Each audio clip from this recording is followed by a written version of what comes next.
Bonjour tout le monde et bienvenue dans une nouvelle leçon de syntaxe consacrée aux expressions de la conséquence. Nous commençons tout d'abord par présenter notre objectif. Cet objectif consiste à être capable de reconnaître et d'employer les différentes expressions de la conséquence. Autrement dit, il s'agit d'être capable de relever et d'utiliser correctement les expressions courantes de la conséquence. Observez maintenant la phrase suivante. Sarah a trop de problèmes, donc elle est triste. À présent, je vous invite à prendre une feuille et d'essayer de répondre aux consignes suivantes.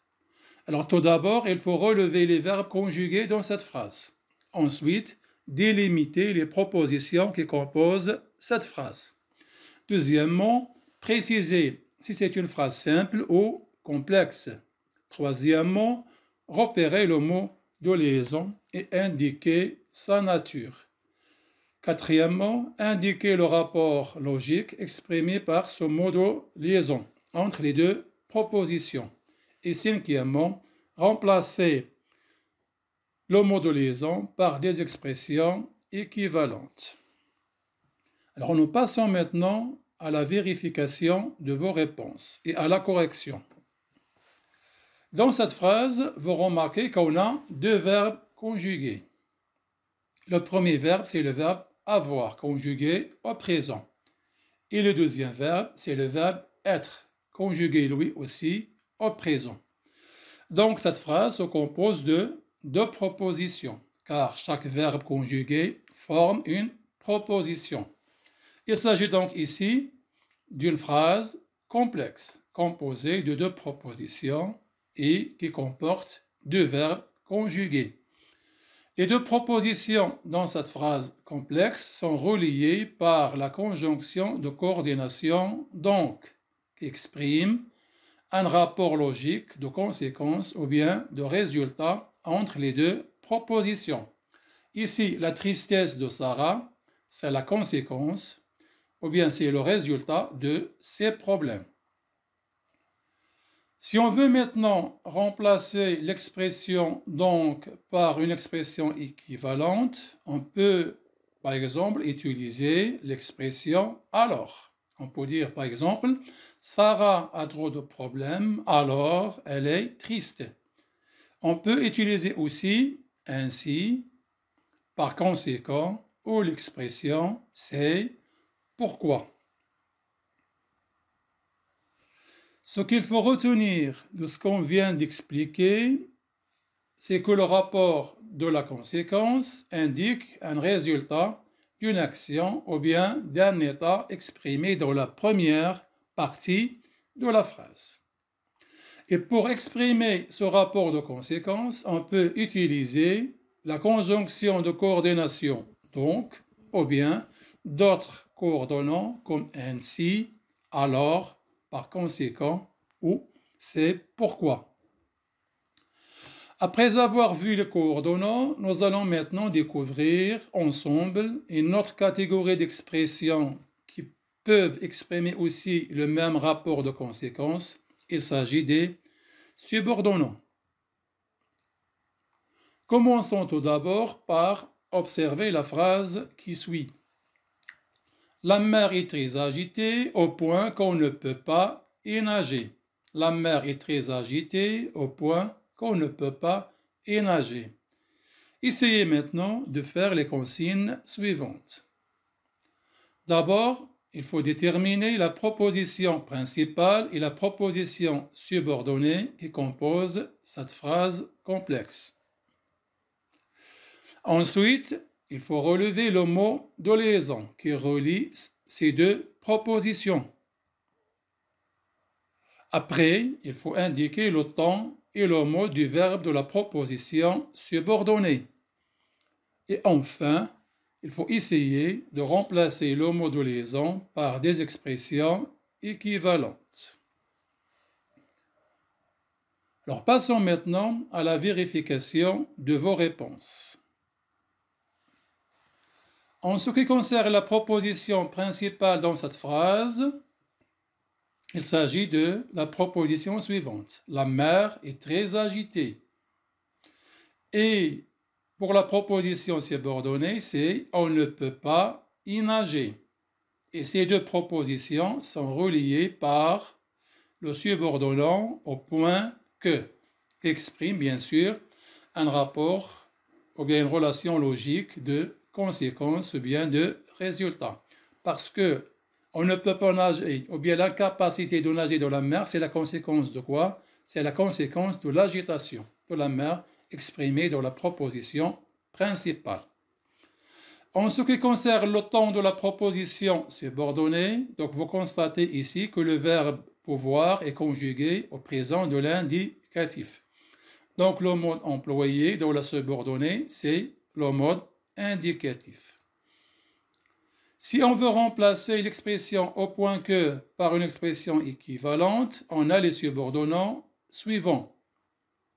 On peut par exemple utiliser si bien que et dire la mer est très agitée, si bien qu'on ne peut pas y nager. Ou bien utiliser les autres subordonnants comme de telle façon que, tant que, de telle sorte que et de telle manière que. Observons maintenant les deux phrases qui suivent.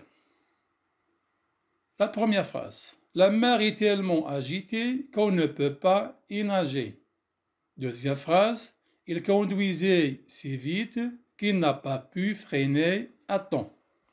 Après cette observation, essayez maintenant de répondre aux consignes suivantes.